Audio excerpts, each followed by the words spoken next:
The man who sat in row 12. I worked the overnight shift at a movie theater for nearly 3 years.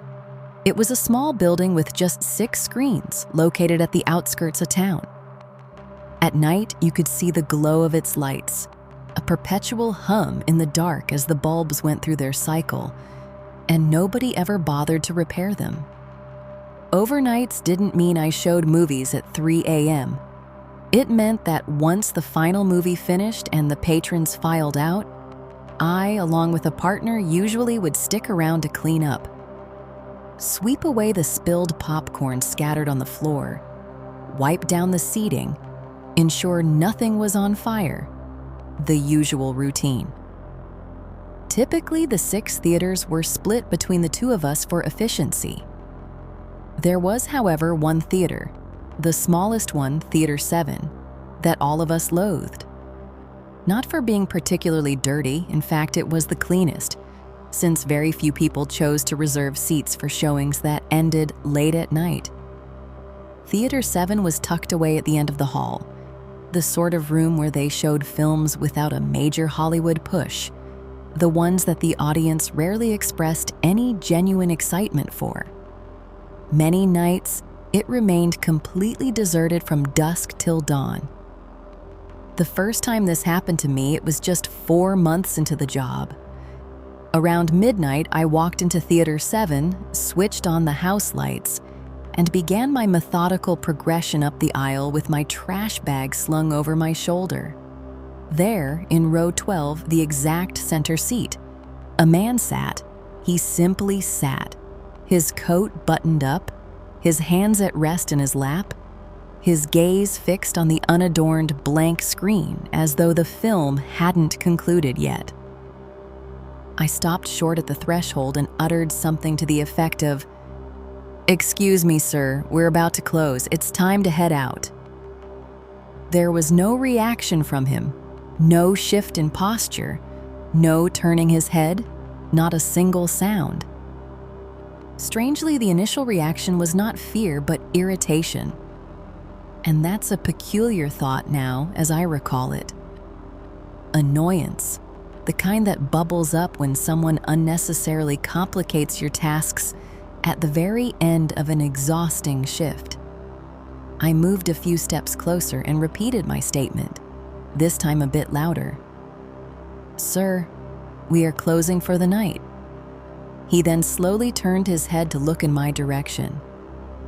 And here's the strangest part of the whole ordeal. There was absolutely nothing about his appearance that was out of the ordinary. I'd prepared myself for a bizarre visage, for something right out of a horror movie. Instead, it was simply a man in his mid-50s, his eyes appearing tired. He seemed ordinary.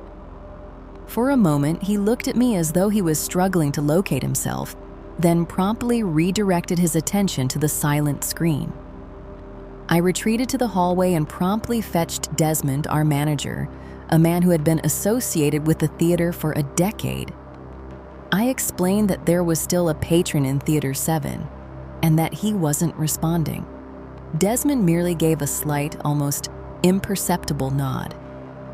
"Oh, that's just him," he said, and ambled off to secure the front entrance. "Give him 10 minutes, he instructed as he passed me, then go back in." And so I did. When I returned to Theater 7, it was empty. His coat was gone from the seat, and there was absolutely no evidence that anyone had been there at all. Weeks later, during a sluggish shift when we were sharing a pizza in the break room, Desmond finally recounted the story to me.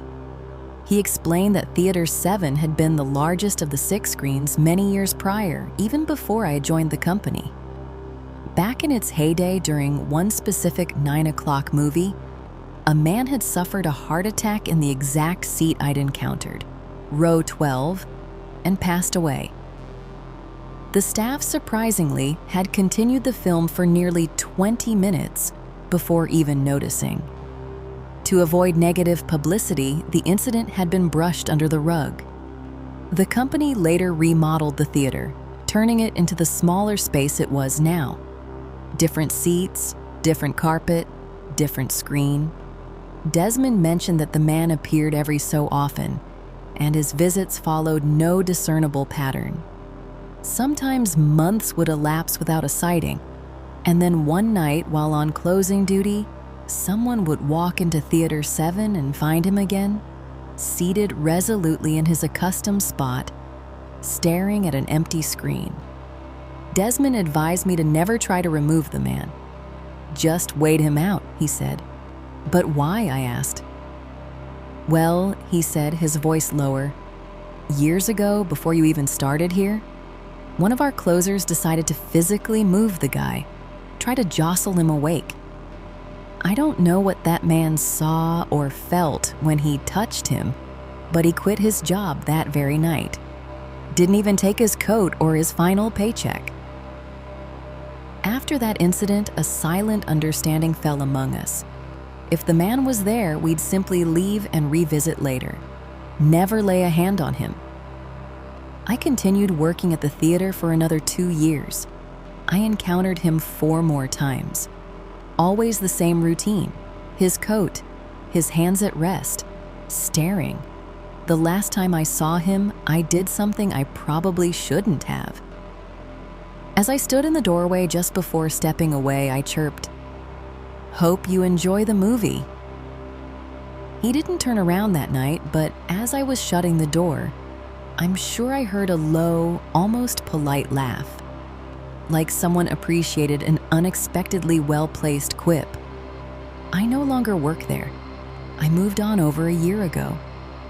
Yet sometimes when I'm at home, the house is quiet and it's late, I find myself thinking about row 12, about what it must be like to sit in a room week after week, year after year, waiting for a show to begin before a significant portion of us were even born. I can only hope he finally got to see his movie.